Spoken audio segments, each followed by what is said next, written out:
तो क्लास आज हम देख रहे हैं क्लास 9 चैप्टर नंबर 3 स्टार्ट करेंगे नया चैप्टर। ठीक है, बायोडाइवर्सिटी। फर्स्ट ऑफ ऑल हम देखेंगे आज इसमें बायोडाइवर्सिटी की डेफिनेशंस और इसकी इम्पोर्टेंस। ठीक है, आप अपनी बुक से बायोडाइवर्सिटी का चैप्टर स्टार्ट वाला पेज ओपन कर लें। ठीक है, डेफिनेशन है बायोडाइवर्सिटी क्या होता है, is a measure of variety of organism present in different ecosystem. ठीक है, डिफरेंट इकोसिस्टम में जितनी भी वैरायटी प्रेजेंट है, फॉर एग्जांपल प्लांट्स हैं, प्लांट्स एक तरह के नहीं होते, थाउजेंड्स किस्म के होते हैं। ठीक है, एनिमल्स की काफ़ी सारी वैरायटी है, ह्यूमंस की है। ठीक है, वो सारी जो होती है उसको हम बायोडाइवर्सिटी कहते हैं, जो एक इकोसिस्टम में प्रेजेंट होती है।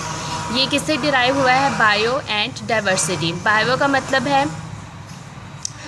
मतलब है लिविंग थिंग्स से रिलेटेड स्टडी, और डाइवर्सिटी का मतलब है जो उनका फैलाव है। ठीक है, या फिर जो उनकी वैरायटी इधर उधर पूरी दुनिया में मुख्तलिफ जगहों पे फैली हुई है। ठीक है, डाइवर्सिटी ऑफ फ्लोरा एंड फाना, यहाँ दो टर्म्स यूज़ हुई हैं, फ्लोरा और फाना। फ्लोरा कहते हैं प्लांट्स को, फाना कहते हैं एनिमल्स को।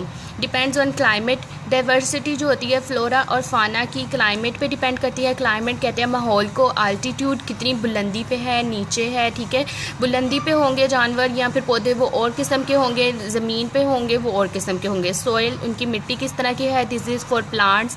Presence of other species, this is for animals, के एनिमल जो है वो दूसरी स्पीशीज़ के साथ कैसे इंटरेक्ट करते हैं, वो उनसे उनके प्रे या प्रीडेटर का रिलेशनशिप तो नहीं काज कर रहा है, या फिर वो आपस में एक दूसरे के साथ अच्छे से रह रहे हैं या नहीं रह रहे हैं। ठीक है, जो हाई प्रेजेंस है एनिमल्स और प्लांट्स की, फ्लोरा और फाना की, वो ट्रॉपिक रीजन में है, कम हो जाती है टेम्परेट रीजन में, और सबसे लो हो जाती है पोलर रीजन में। पोलर रीजन में सबसे लोअर क्यों है, क्योंकि पोलर रीजन में बर्फ़ बहुत ज़्यादा होती है, इट हैज़ लोएस्ट टेम्परेचर।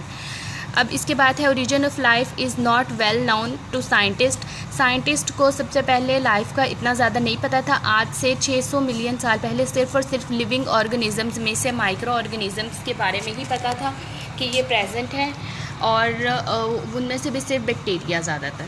अब हम देखते हैं इम्पोर्टेंस ऑफ बायोडाइवर्सिटी, कि हम ये चैप्टर स्टार्ट करने वाले हैं, इसकी क्या इम्पोर्टेंट है हमारी लाइफ में, या इसको वैसे ही एक चैप्टर बना दिया गया है, या ये कोई इम्पोर्टेंस नहीं रखता। सबसे पहले है provides food for human.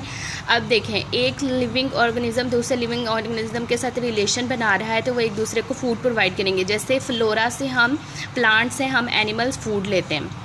High proportion of drugs are deliver, industrial material काफ़ी ज़्यादा होता है। मेडिसिन हम प्लांट से लेते हैं, या फिर प्लांट्स को हम हेल्प करते हैं, जैसे उनको फर्टिलाइज़र प्रोवाइड करते हैं, या फिर कुछ और। इसके अलावा हम उनसे डाइज लेते हैं, फाइबर्स लेते हैं, गम्स लेते हैं, और भी काफ़ी सारी लकड़ी लेते हैं।